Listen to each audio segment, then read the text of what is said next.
In surfing, it's so important to get the basics down and then take it from there, says pro surfer Jordy Smith. If your foundation is strong, you'll have all the tools you need to become a well-rounded surfer.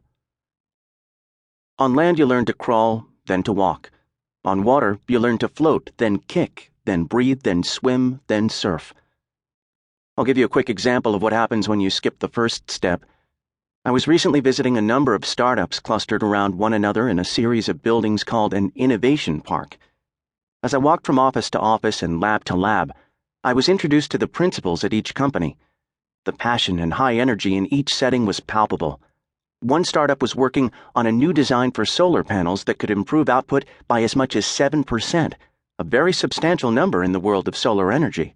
They were looking for second-round funding for the proof-of-concept data needed to bring the new design to market. Just down the hall, I met some people who had breakthrough ideas for computer microchips that could withstand heat of 600-plus degrees, nearly 3 times the norm. They were completing their proof-of-concept phase and had a wealth of information about how to do testing and gather data. As I listened to their explanation of what they were up to, I realized that they had overlapping interests and knowledge with the solar team less than 100 feet down the hall. I asked the microchip team if they were collaborating at all with the solar team and was met with a blank stare. They had no clue as to who was doing what and where. Their offices might as well have been on separate continents. I tell this story to further make a case for the clean slate being a good place to start. To most, it's common sense to know how to swim before entering the ocean, but to many entrepreneurs and startups, the basics are often not obvious at all. A major part of mastering the basics in the world of work is knowing what the basics are in your given situation and how they are changing. The trends, the competition, the metrics people find useful, the strengths of your team, and your product's full potential. It also includes knowing what is going on a few feet down the hall. As an entrepreneur, it's also important that as you grow, you keep learning, adjusting, and modifying. One size does not fit all. As they say in surfing, you outgrow your board. I was fortunate enough to have my dad as my board shaper, but I definitely had a few growth spurts where I got too big for the board I was riding at the time, Jordy Smith says. The changes and modifications to a board can be simple and inexpensive at various growth stages, such as switching to a different fin but keeping the same board. Eventually, though, you will outgrow your board and be ready for the next iteration, or more often, ocean conditions will dictate what equipment you need. Surfer or innovator, as you grow and mature, the modifications you make are never set in stone. There's no set recipe, but there are many healthy ingredients from which to choose. One of the most basic skills is knowing when it is time to replace the old with the new.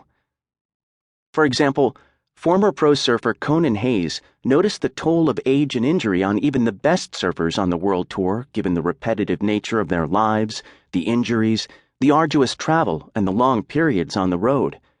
Looking for a fresh start on his own terms and timing, Hayes co-founded RVCA, pronounced Ruka, lifestyle apparel in 2001.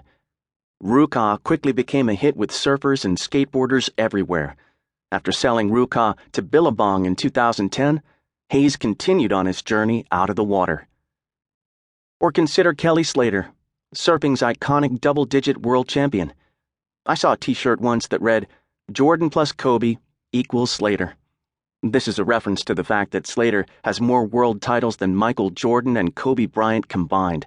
Yet, even Slater aged over time, so, like Conan Hayes, he's been involved in several business ventures and social causes, most recently the sustainable men's clothing company Outerknown, man-made wave pools, and Slater Designs high-tech surfboards.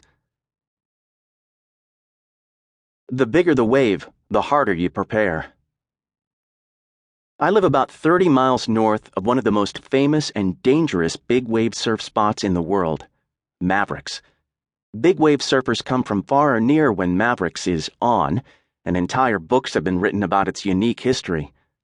When I think of Mavericks, I think of 2 big wave surfers in particular. The first is Jeff Clark, who blazed the trail at Mavericks and was the first to surf it. More about Jeff later. The other is the late Santa Cruz, California surfer Jay Moriarty.